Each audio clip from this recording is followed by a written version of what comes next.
Assalamualaikum warahmatullahi wabarakatuh. Salam sejahtera buat semuanya.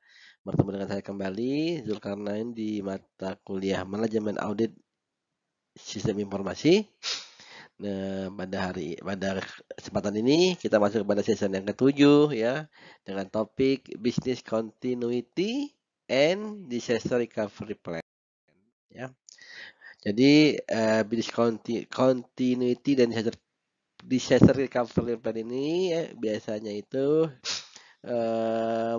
ada beberapa komponen yang akan kita diskusikan ya.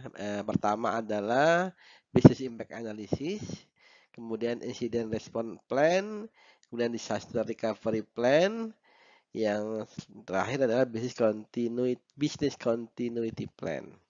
Oke, yang pertama adalah business impact analysis. Jadi business analysis ini merupakan usaha kita ya untuk mengidentifikasi function mana saja, area mana saja yang kritikal. Yang kritikal artinya ketika ada gangguan ini dapat berdampak besar kepada information system ya. Dampaknya seperti misal dampak availability, dampak gangguan integrity maupun dampak terhadap terganggunya bocornya data yang bersifat konfidensial ya. Jadi dengan memahami business impact analysis ini ya auditor itu ya itu harus mampu ya melakukan audit secara appropriate ya. Kemudian mencari tahu apa-apa saja ya, area-area mana saja ya yang sangat kritikal ya, tentunya dengan pendekatan yang appropriate ya, dan melakukan interview, melakukan observasi ya, dan melihat secara keseluruhan ya, apakah misalnya operation yang dijalankan saat ini itu sudah dilakukan dengan benar ya, sudah efektif dan apakah sudah efisien. Oke, langkah-langkah untuk melakukan impact analysis pertama, mengkonfirm critical area ya, kemudian menentukan maksimum limit ya. Misalnya ketika sistem itu ada gangguan, itu masa toleransi unavailable itu berapa lama ya? 1 jam kah ya, 2 jam kah ya. Kemudian mengidentifikasi ya impact-nya ya. Kemudian melakukan assessment possibility damage yang terjadi yang diakibatkan oleh gangguan tersebut. Kemudian requirement for recovery ya, some consideration in recovery pertama adalah kita harus memahami resource requirement for recovery ya, untuk melakukan recovery itu requirementnya apa saja ya.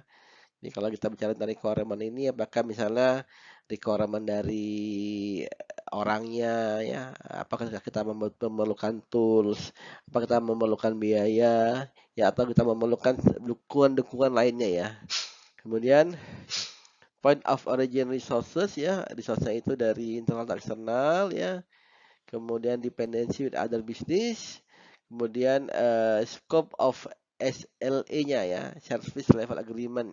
Jadi service level agreement-nya dengan user kita seperti apa.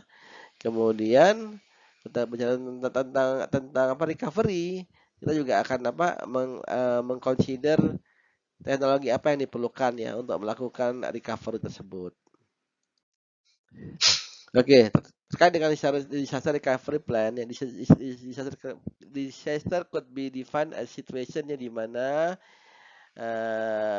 kita mengalami complete loss of a single physical site ya, artinya misalnya kita punya beberapa perusahaan, itu satu perusahaan itu benar-benar tidak bisa diakses ya, atau complete failure of any single external devices ya, misalnya salah satu servernya problem sehingga tidak bisa diakses, atau juga misalnya padanya power outage ya. Kalau ada power outage ini berarti dapat berdampak kepada gangguan sistem secara keseluruhan ya, atau juga any single point of teknologi yang failure yang tentunya yang kritikal ya, atau ini yang kelima ini seluruh area itu nggak bisa diakses. Nah, ini masuk dalam disaster recovery situation ya.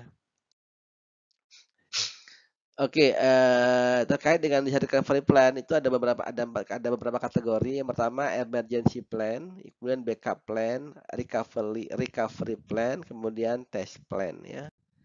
Nah, emergency plan itu pertama adalah yang apa saja yang harus dilakukan untuk emergency preparedness ini ya. Pertama, kita harus menentukan apakah ada instruction ya yang available ya untuk membantu kita. Kemudian inspect visibility of emergency exit ya, fire extinguisher ya. Jadi ketika terjadi problem, ada tool yang bisa kita gunakan ya untuk misalnya terjadi kebakaran ya, kita menggunakan bantuan fire extinguisher atau untuk menyelamatkan karyawan kita bisa menggunakan emergency exit. Kemudian assessment building evacuation procedure. Kemudian compare the frequency of maintenance. Jadi maintenance-nya itu dilakukan secara berkala enggak ya. Kemudian juga apakah readiness of UPS and genset ya, ada UPS enggak nih ya. Nah, kalau kita ngomong emergency, kalau UPS ini berfungsi untuk apa? Ketika terjadi gangguan ya listrik, ini UPS sangat sangat membantu sekali ya. UPS dan genset. Jadi genset ini karena UPS kan sifatnya terbatas ya. Jadi kalau datanya sudah habis dibantu dengan genset ya. Dan aset data ini harus kalau kita ngomong emergency preparedness, list of aset itu harus di maintain dengan baik. Jika kita tahu area mana saja yang harus kita protect ya. Oke. Kemudian terkait dengan business continuity strategy itu pertama adalah prevention strategy, response strategy, kemudian recovery strategy, resumption strategy ya. Prevent itu pencegahan, respon itu bagaimana merespon ya, recovery bagaimana misalnya menyelamatkan, resumption bagaimana mengembalikan sistem ke keadaan semula. Oke, plan maintenance checklist. Jadi maintenance ini kita harus memahami terlebih dahulu ya apa yang jadi apa isi plan dari maintenance tersebut. Kemudian kondisinya bagaimana dan kriteria seperti apa untuk dilakukan maintenance. Kemudian frekuensi maintenance seberapa sering ya. Kemudian bagaimana mengkomunikasikan ketika melakukan maintenance ya. Kemudian juga memastikan bahwasanya seluruh maintenance ini terdokumentasi ya. Oke. Oke, selanjutnya tim discussion ya. Oke, di sini kita akan nanti ya kita akan melakukan business disaster recovery plan discussion.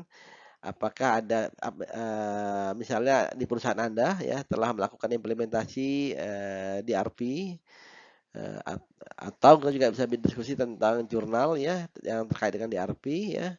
Atau juga kita bisa berdiskusi tentang update-update terkait dengan DRP.